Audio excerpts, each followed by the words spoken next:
Baik, Assalamualaikum warahmatullahi wabarakatuh. Di sini saya akan menjelaskan tentang pemikiran dan institusi politik Islam yang disusun oleh Bayu Aji Al-Muzaki, Muhammad Syahrul Ma'arif, dan Rizka Emilia. Dan saya sebagai pengisi acara yaitu M. Syahrul Ma'arif. Oke, tidak lama-lama kita masuk ke dalam materi. Yang pertama yaitu pemikiran terhadap politik. Nah, pengertian politik menurut Aristoteles adalah usaha yang ditempuh warga negara untuk mewujudkan kebaikan bersama. Nah, di sini berarti seluruh warga atau seluruh masyarakat dalam negara itu berkewajiban untuk menata politik di dalam negaranya tersendiri. Nah, lanjut yang kedua, pengertian politik menurut Profesor Miriam Budiarjo, yaitu macam-macam kegiatan dalam suatu sistem politik atau negara yang menyangkut proses menentukan dari tujuan-tujuan dari sistem itu dan melaksanakan tujuan-tujuan itu. Nah, di sini yaitu bahwa politik itu memiliki tujuan yang harus diselesaikan. Yang ketiga, pengertian politik menurut Ibnu Aqil. Hal-hal praktis yang lebih mendekati kebaikan bagi manusia dan lebih jauh dari kerusakan, meskipun tidak digariskan oleh Rasulullah.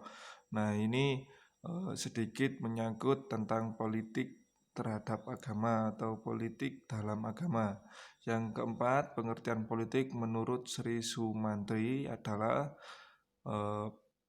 pelembagaan dari hubungan antar manusia yang dilembagakan dalam bermacam-macam badan politik, baik itu terstruktur politik dan infrastruktur. Oke, jadi di sini politik itu lebih ke kegiatan suprastruktur dan infrastruktur bagi negaranya. Oke, lanjut ke dalam peran agama dalam sebuah politik. Nah, di sini saya mengambil sebuah pendapat dari Georges Belender berpendapat bahwa kelompok agama merupakan suatu dimensi dari suasana politik. Agama bisa dijadikan alat kekuasaan, jaminan kesahnya, atau sarana yang dipakai dalam perjuangan politik. Nah, di sini agama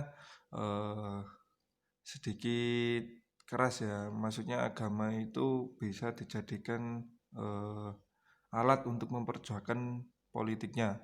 Nah, strategi agama bila diarahkan untuk tujuan-tujuan politik tampil dalam dua segi yang tampaknya saling berlawanan. Ya, mungkin ditempatkan dalam pelayanan tertib sosial yang ada dan posisi-posisinya yang telah dipegang, atau melayani ambisi-ambisi orang yang mau merebut wewenang dan mengesahkannya. Agama merupakan senjata bagi penguasa atau alat bagi mereka yang melawan dan melihat kelemahan penguasa. Nah, di sini agama dijadikan alat untuk bermain politik gitu. Nah, selanjutnya peran agama dalam sebuah negara. Nah, agama memiliki hukum politik sendiri di dalamnya, di mana hal ini berfungsi sebagai ajang untuk tempat melakukan kegiatan religi antara makhluk beserta dengan Tuhannya. Selain hal itu, banyak juga negara-negara yang menggunakan agama sebagai ideologi negaranya, seperti Arab Saudi yang menerapkan hukum Islam di negaranya. Oke.